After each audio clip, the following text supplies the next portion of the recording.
बिस्मिल्लाहिर्रहमानिर्रहीम। मीठे मीठे इस्लामी भाइयों, जैसा कि आपको मालूम है माह रमज़ान मुबारक की आमद है। तो कुछ मसाइल इस्लामी भाई पूछ रहे हैं कि माह रमज़ान में हम तरावीह में कुरान पाक सुनने की सआदत हासिल करते हैं। तो इस दफ़ा चूँकि लॉकडाउन के हालात चल रहे हैं तो हम इस सआदत से महरूम रह रहे हैं। तो क्या ऐसा मुमकिन है कि हाफिज़ साहब अपने घर में या मस्जिद में जहाँ भी मौजूद हैं वो तरावीह में कुरान पाक सुनाएं और हम घरों में इंटरनेट के ज़रिए, ज़ूम आईडी या फेसबुक के ज़रिए उनसे साथ लाइव होकर उनके पीछे तरावीह की नमाज़ पढ़ लें? तो क्या इस तरह नमाज हो जाएगी?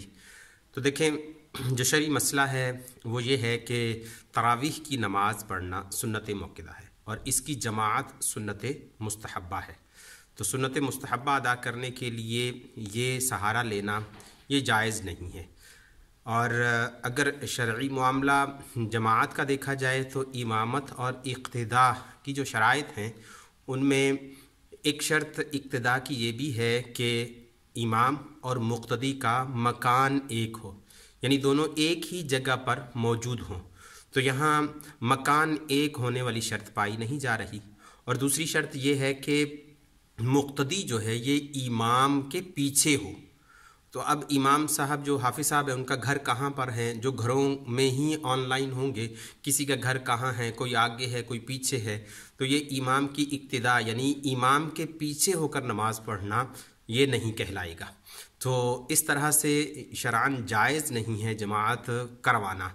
वरना तो ये इलेक्ट्रॉनिक या जदीद मीडिया इंटरनेट के तहत जमात करवाने की अगर इजाज़त दी जाए या ऐसा जायज़ हो तो घरों के अंदर लोग अपने टीवी चैनल्स ऑन करके टीवी को मुसल्ला इमामत पे रख के या फेसबुक ऑन करके उसको मोबाइल को अपनी लैपटॉप को मुसल्ला इमामत पे रख के उसकी इब्तिदा शुरू कर देंगे। तो ऐसी तो कोई नमाज का तसव्वुर इस्लाम में मौजूद नहीं है। ये शरअन नाजायज़ है, ऐसा दुरुस्त नहीं है।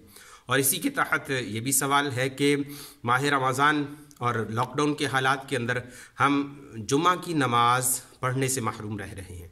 तो क्या घर के अंदर 4-5 जो अफराद मौजूद हैं ये जुमा की जमात करवा सकते हैं? तो इसमें भी ये बात ख्याल रखें कि जुमा की शराइत में से एक शर्त ये भी है कि ख़तीब मौजूद हो और दूसरा ये कि इज़्न आम हो। तो अब हर एक शख्स जो है वो ख़तीब नहीं, ख़ुतबा पढ़ने का अहल नहीं। अगर कहीं घर के अंदर ख़ुतबा पढ़ने वाला कोई शख्स ख़तीब मौजूद भी है तो इज़्न आम नहीं, यानी सब लोग उस जगह पर आ नहीं सकते। लॉकडाउन है, जो घर में है वही हैं, दूसरे घर वाले उस घर में आने की इजाज़त नहीं मिलेगी।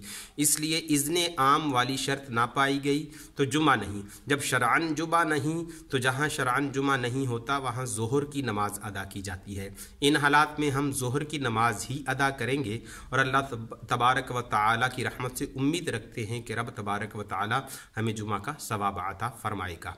अल्लाह रब्बुल इज़्ज़त हम सबको शरई अहकाम समझने जानने की तौफीक नसीब फरमाए। आमीन बिजाहि नबी अमीन सल्लल्लाहु अलैहि वसल्लम।